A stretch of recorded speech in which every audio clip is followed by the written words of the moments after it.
Quando eu vejo assim uma coisa que faz muito sucesso, por exemplo, na internet, eu falo, mas por que isso está fazendo sucesso na internet? Por que essas pessoas estão gostando de ver isso?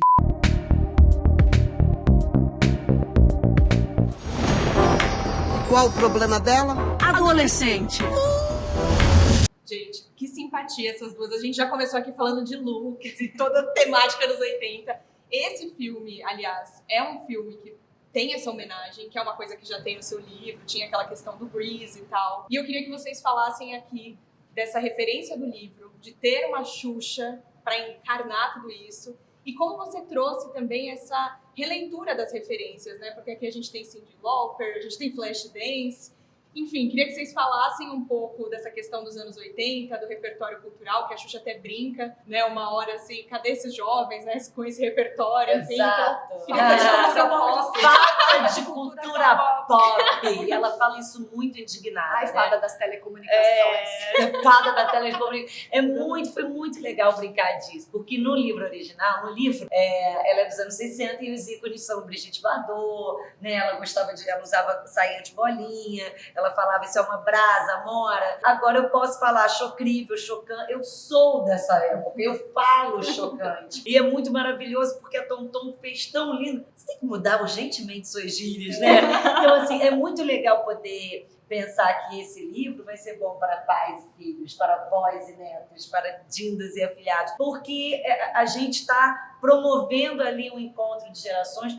Era o nosso objetivo. Sabe, a partir do momento que a Xuxa propôs, vamos falar dos anos 80, eu falei, topa rir de você mesmo, topa botar isso tudo veio que é dela figurinha. também, foi uma construção em conjunto. Total, a gente começou a pirar quando ela começou a falar. Foi muito legal contar com o respeito da Xuxa, cada vírgula que ela trocava, tudo ela pedia, tudo ela ligava.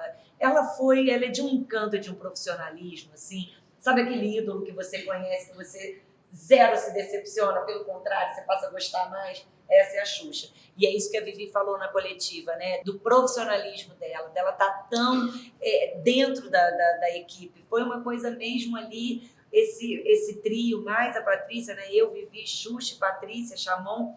Eu acho que a gente conseguiu unificar os nossos desejos numa obra só, que é para unir gerações e fazer rir. Acho que ela falou tudo. Sensacional. Adoro. Já jogo um retweet aqui na comunidade. Tudo igual. Retuitei a fala dela.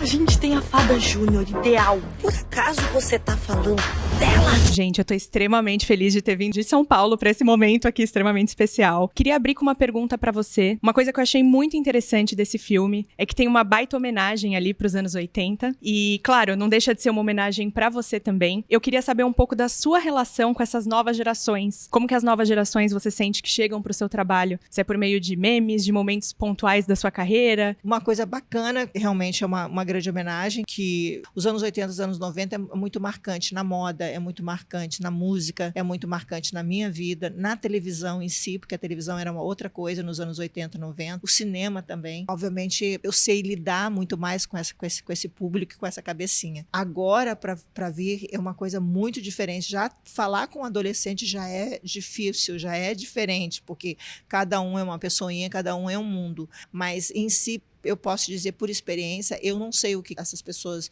esperam. Quando eu vejo assim uma coisa que faz muito sucesso, por exemplo, na internet, eu falo, mas por que isso está fazendo sucesso na internet? Por que essas pessoas estão gostando de ver isso? Então, eu não tenho muito essa cabeça, eu não consigo me colocar muito nesse lugar ainda. Eu até tento. Estou tentando muito, estou me esforçando muito para isso.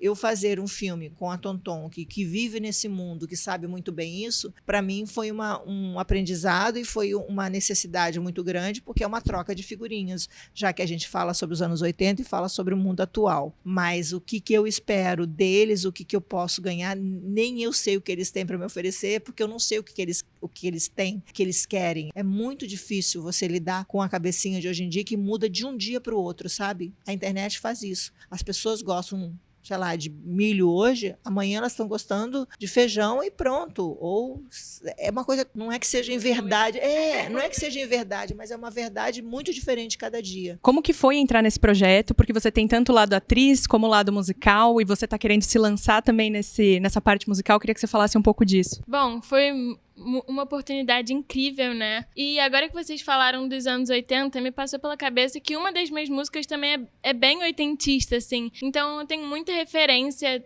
musical dessa época, que eu coloquei muito no meu EP, que vai lançar agora em outubro, novembro. E tá estreando tudo junto, né? Eu vou fazer uma peça agora também, que estreia em novembro, Djavan no Maralto da Paixão. Muita coisa que tá acontecendo agora.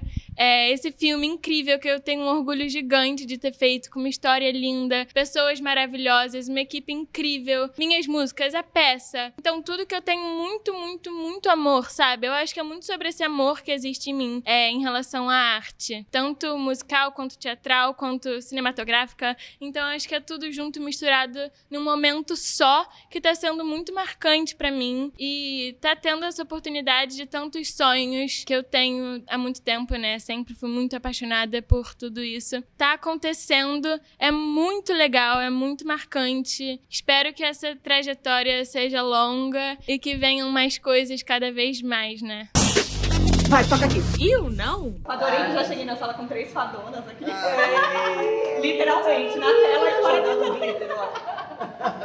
Ai, eu adoro muito glitter. Prazer, gente. Eu queria saber, antes de mais nada, se vocês já conheciam tanto o trabalho da Thalita, os livros dela, esse livro em específico, ou se foi uma imersão completamente nova pra vocês esse filme. Eu já, porque ela é amigo de um amigo meu que gosta muito e comenta muito. Ela é importante também para os adolescentes, né? Muita gente ama ela.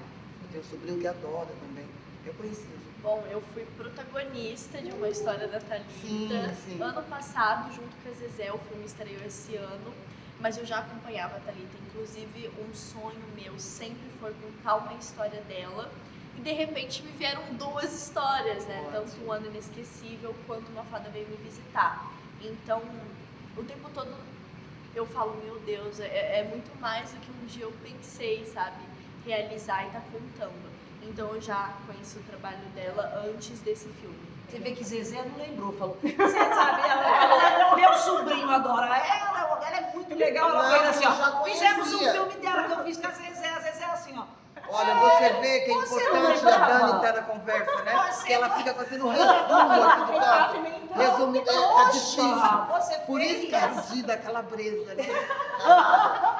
Eu adoro a Thalita, admiro muito, principalmente porque ela escreve várias histórias sobre personagens adolescentes, mas eu acho que não são só para adolescentes, são para adultos, para crianças. Eu acho que, como esse filme não é um filme de adolescentes, é um filme para todas as idades. Todos nós já fomos adolescentes, ou a gente tem um sobrinho, ou tem filho, Tem gente né? que ainda é, né?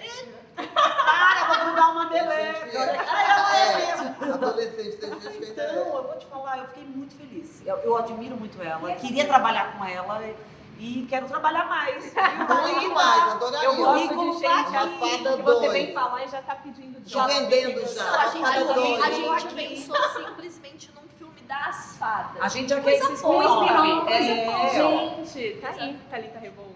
Jogando Tá essa direta ideia. pra você. Jogamos essa ideia, olha. Jogamos essa E ideia. a gente cava o papel pra Xuxa, porque ela realmente arrasou, tá começando.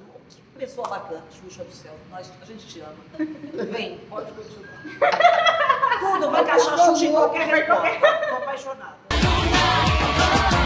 E vocês duas são super veteranas quando a gente tá falando aqui de público infanto-juvenil.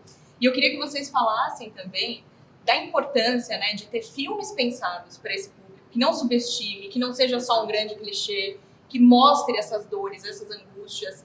E claro, é isso, hoje você está trabalhando numa série com público mais adulto, mas ainda assim você continua fazendo esses projetos, porque é muito importante. Eu queria que vocês falassem disso, porque você também está muito envolvida nesse tipo de universo também. Eu acho que é um respeito absoluto pelos desafios de se transformar em adulto, né? Um respeito absoluto por essa geração.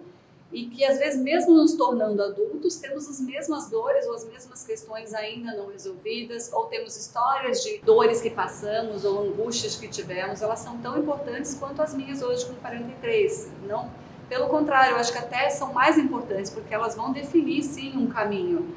O diálogo é importante e a escuta é importante, não desistir, né? Acho que a Xuxa, alguém falou sobre não desistir de dialogar, de chamar, de conversar. Mesmo que ela não, a minha filha não quer falar comigo agora, mas eu te amo, tá? Tô aqui. Então, é sempre estar perto. Eu acho que o estudo sobre essa geração, para mim, ela é sempre uma base. Eu realmente gosto de entender o que eles gostam, o que eles desejam, o que eles sentem falta e quais são as pautas importantes. A Xuxa 2023 trata de pautas que essa geração Z são importantíssimas para essa geração Z. Há um alinhamento profundo entre elas, que nós, os 40 e poucos, não falávamos. Não. Né? A gente sofria, o bullying não era bullying. Não tinha nem nome, né? Mudava-se de escola, né? Então era isso, e engole e chora. Então, não, hoje não tem mais, a gente não quer mais, não aceita mais. E isso é um aprendizado que eu tenho com os meus filhos e com esse estudo todo dos desejos deles. A Xuxa trata dessas pautas hoje como uma mulher de 60 anos em 2023. Nada melhor do que juntar duas gerações tão importantes e colocar a família inteira para assistir e debater. O ponto que você estava falando é justamente isso, do público infanto-juvenil. Sim. Isso é uma coisa muito importante, né? Porque eu acho que a gente tem muitas histórias que são clichês ou que subestimam, né, o público infanto-juvenil. Sim. E eu queria que vocês falassem um pouco disso, né? Dessa importância de não subestimar esse público, porque eles também precisam, né? Ser vistos, ser ouvidos. Sim, estão em transição, né? Exatamente. Futuro adulto é o adolescente de hoje. Eu ia amar que tivessem mais histórias. Quando eu era adolescente, ver protagonistas reais, com questões reais, né? Sim. Insegurança, sofrendo por amor, né? Tentando se encaixar na escola, com tantas dificuldades. E falar de bullying de uma maneira tão natural, porque antes, na minha época, era ignora, tem uma pessoa ou outra que implica com você, a gente não falava dessa forma, sabe? De uma forma carinhosa, porque a gente precisa ser ouvido, a gente precisa ouvir os adolescentes e as crianças, né? E não ser uma sensação de, é normal isso aí, eu já passei por coisa pior, na minha época grudava um chiclete. A gente não pode normalizar também, né? Acho que sofrimentos e desrespeitos e encaixar tudo também na gaveta da brincadeira. Eu acho que é importante. Respeito, é bom que todo mundo gosta. Minha fase tinha bullying muito pesados, até raciais, eram horríveis. Que eu acho que detona, destrói a vida de um monte de gente. Se você não tiver estrutura para sair daquele buraco, não é? Tem gente que abandona a escola, não consegue trabalhar, cai em depressão.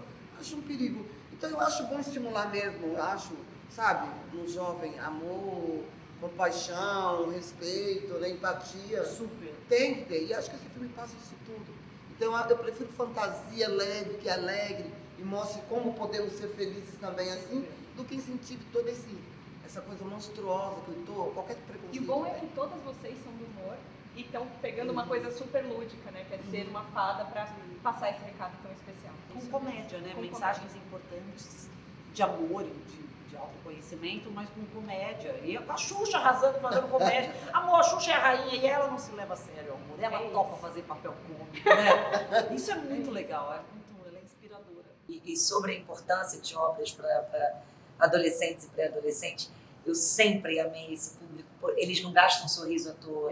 Quando eles gostam, eles divulgam. Não precisa falar divulga, fala bem, eles vão.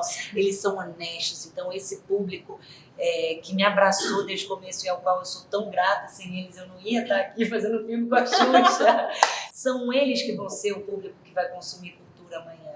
E a nossa cultura é tão maltratada, as pessoas falam tanto, filme nacional, não. São eles que daqui a uns anos vão exaltar o cinema nacional. Então, fazer com que essa galera que está naquele momento, que começa a achar livro chato e cinema nacional chato, a gente traz ele de volta e ele vê, caramba, não é que isso é bom?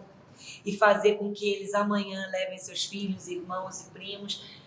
Então é isso, eu acho muitíssimo importante. Tem gente que trata adolescentes como segundo plano e eles são as pessoas mais importantes hoje, as que vão fazer com que daqui a poucos anos a cultura da gente seja cada vez mais ovacionada como ela deve ser. Obrigada a você. Obrigada. Senta lá, Cláudia. Quer dizer, senta lá, Luna, que eu preciso te explicar. E o que a gente pode esperar aí dessa sua nova fase? Depois de um documentário, voltando para as telonas do cinema? Tem para fazer depois do documentário e tudo mais. Eu tenho muitas outras coisas para fazer. Uma turnê grande, que vai se chamar O Último Voo da Nave. Eu tenho o Taran, que eu fiz pela Disney, que vai sair em 2025. Eu tenho um show agora em fevereiro no navio ainda. Eu tenho várias coisas ainda para serem feitas. E isso é bom, né? É muita coisa nova e muita coisa desafiadora. Eu sou uma fada Fada!